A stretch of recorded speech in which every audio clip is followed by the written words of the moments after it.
северном порту Хейвен-Бриг, где холодный ветер с океана почти не прекращается, находилось маленькое теплое кафе. В один дождливый день сюда забежали промокшие прохожие, кто за укрытием, кто за горячим напитком. Никто из них не обратил внимания на худенькую девочку, стоящую в дверях и пытающуюся удержать равновесие на протезе. Ее костыли дрожали от усталости, а глаза — от бессилия, которое не должно быть знаком ребенку. Ей было 12, и звали ее Лэйни.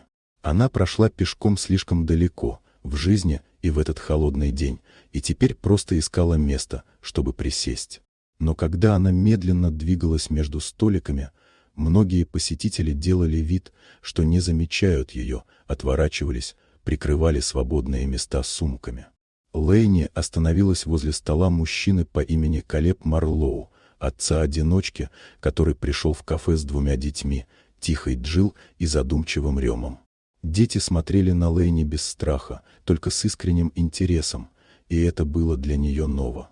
Калеб сразу понял, что девочка едва держится на ногах, и просто пододвинул стул, освобождая место. Лэйни села медленно, словно садилась не на стул, а в безопасный уголок мира. Она положила костыли рядом и глубоко выдохнула, будто само сидение было роскошью. Калеб заметил порванные шнурки на ее ботинке, окоченевшие пальцы, промокшую от дождя одежду. Его собственная жизнь была непростой. 3 года назад он потерял супругу и с тех пор растил детей один, работая механиком в доках. Он умел распознавать усталость, но у Лэйни она была иной, слишком тяжелой для ребенка. Постепенно Лэйни рассказала, что возвращалась из школы пешком, потому что ее протез начал причинять боль, а транспорта не было.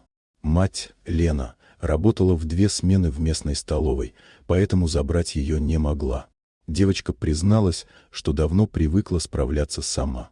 Но сегодня ее сил не хватило. Калеб купил ей горячий суп и какао. Лэйни сначала не поверила, что это для нее, но приняла и ела медленно, наслаждаясь не только теплом еды, но и теплом внимания.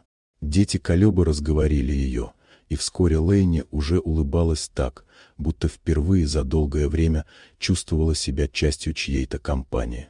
Когда она призналась, что боится идти домой не из-за опасности, а из-за того, что мать расстроится, узнав, что она шла одна так далеко, Калеб понял, насколько много эта девочка держит в себе. Она не просила помощи, она просила понимания. Калеб решил отвезти ее домой сам. Лэйни была ошеломлена, никто, кроме матери, никогда так с ней не обращался. По дороге она тихо сказала, что иногда чувствует себя невидимой. Эти слова ударили Калеба в самое сердце. Он слишком хорошо знал одиночество, скрытое за храброй улыбкой. Когда они подошли к старому дому, Лена выбежала из подъезда в панике. Но, увидев Лэйни, жадно прижала ее к себе, а затем со слезами благодарила Калеба. Было ясно, что она борется за жизнь дочери из последних сил. И точно так же борется Калеб за своих детей. Лэйни неожиданно расплакалась, но это были слезы облегчения. Она впервые за долгое время почувствовала, что ее увидели. Калеб обнял ее и подумал, что иногда самое простое доменяет не только чей-то день, но и чью-то судьбу.